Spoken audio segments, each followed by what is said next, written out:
The Life of Langston Hughes by Elizabeth Jaffe. Table of Contents. Langston Hughes was one of the most important American poets of the 20th century.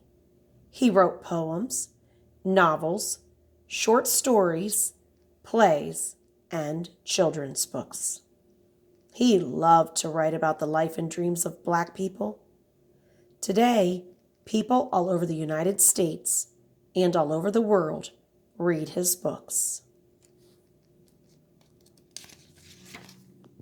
Childhood.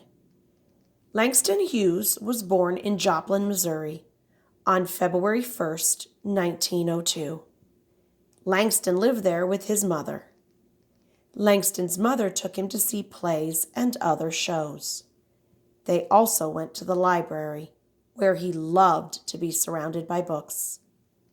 Langston's father lived in Mexico. He was a lawyer. He could not get a good job in the United States because he was Black. In Mexico, he got a job that paid well. Carolyn Langston Hughes was Langston's mother. James Nathaniel Hughes, Jr. was Langston's father. A trip to Mexico. When Langston was 5, he went with his mother and grandmother to Mexico City. They were going to live with his father. But just after they got there was a big earthquake. Buildings fell down around them.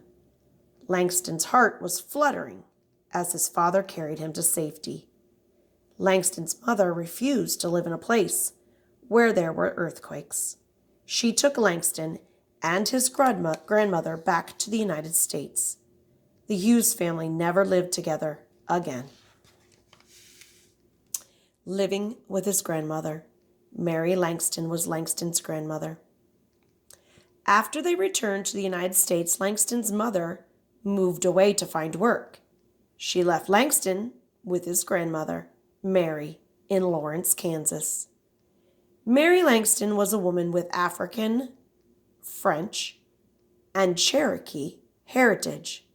When Mary was younger, she helped slaves escape from the South to the northern United States and Canada. She taught Langston about great African Americans, including members of his own family.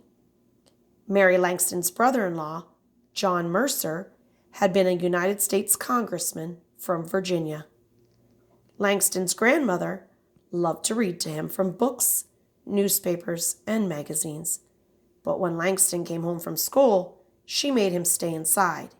He had no one to play with, so books were his only friends.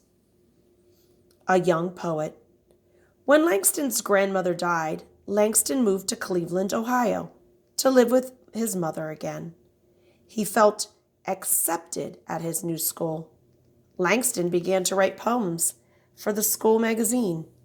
In 8th grade, he was chosen to be class poet. His career as a writer had begun. In 1919, when he was 17, Langston spent the summer with his father in Mexico. More and more he wrote poetry to express his feelings. He wrote whenever he could. Back in Cleveland, Langston was an excellent student, an actor, a writer, and he played sports too. In his last year at Central High School, he was named class poet again. Back to Mexico. After Langston graduated from high school in 1920, he wanted to go to college, but college was expensive. He needed his father's help to pay for it, so he went to Mexico again to ask him. On the trade ride down, Langston stared out the window at the Mississippi River. He thought about Black people in the United States and in Africa, about Black people in the United States and Africa, and how rivers were important to their lives. Sitting in the train, he wrote a poem called "The Negro Speaks of Rivers." When he was in Mexico, he sent the poem to a magazine in New York. They wanted to print it. Langston was excited even though the magazine did not pay for this poem. Langston wanted to go to college to become a writer, but his father said that he would only pay for college if Langston studied something else. Langston wondered what to do. Finally, his father agreed to help. Living in Harlem. Langston went to Columbia University in New York City. Columbia was next to Harlem, and Langston loved living in Harlem. He met many important writers and artists. He listened to a lot of jazz music. He wrote poems that sounded like jazz. But he didn't like Columbia because white people there treated him badly.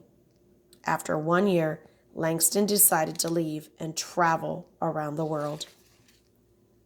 A trip to Africa. Langston found a job on a boat going to Africa. The boat visited 15 countries in West Africa, and Langston talked with many Africans. Most people in West Africa had dark brown skin. Langston had lighter skin than they did. Many African people thought he was a white man, but Langston did not pretend to be white. He was proud to be a black man. While he traveled, Langston wrote poems and articles. He sent them to magazines in the United States. Some magazines published his writing, and this time they paid him. Grand Prize winner. Langston returned to the United States in 1924. The next year, Opportunity magazine gave him the grand prize for his poem, Weary Blues. He found a job working at a hotel in Washington, D.C. A famous white poet, Vacal Lindsay, was sitting at one of his tables. Langston quickly wrote down 3 of his poems and put them next to Mr. Lindsay's plate. Mr. Lindsay read them and liked them a lot. The next morning, there was a story in the newspaper about Langston's poems. In 1926, Langston's first book of poems was published. It was all about the lives of people in Harlem. After that book, Langston was sometimes called Harlem's poet.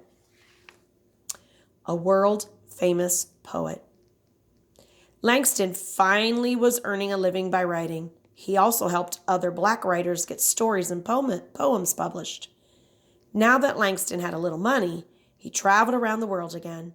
He visited the Soviet Union, Japan, Haiti, and many other countries.